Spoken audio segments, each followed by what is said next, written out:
আপনি কি জানেন নবীজির মৃত্যুর কয়েকদিন আগে কি ঘটেছিল?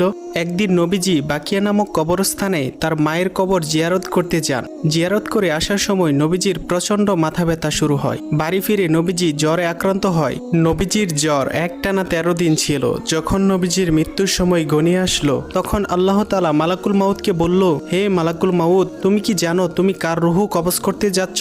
সে হলো আমার প্রাণের বন্ধু। তাকে সৃষ্টি না করলে আমি দুনিয়া সৃষ্টি করতাম না। আমার বন্ধুর সাথে বেয়াদবি কইরো না। আমার বন্ধু যদি অনুমতি দেয় তাহলেই তার রুহু কবজ করবে, নয়তো আমার কাছে ফিরে আসবে। তখন মালাকুল মউত নবীজির ঘরে উপস্থিত হলো এবং নবীজিকে সালাম করে বলল, হে আল্লাহর নবী, আমি মালাকুল মউত। আমি পৃথিবীর সকল প্রাণীর রুহু কবজ করি, কিন্তু কখনোই কারো কাছে অনুমতি চাইনি। কিন্তু আজ আল্লাহ তাআলা আপনার অনুমতি নিয়ে রুহু কবজ করতে বলেছেন। আপনি যদি অনুমতি দেন তাহলে আপনার রুহু কবজ করব, নয়তো আল্লাহ তাআলা ফিরে যেতে বলেছেন। তখন নবীজি অনুমতি দিলেন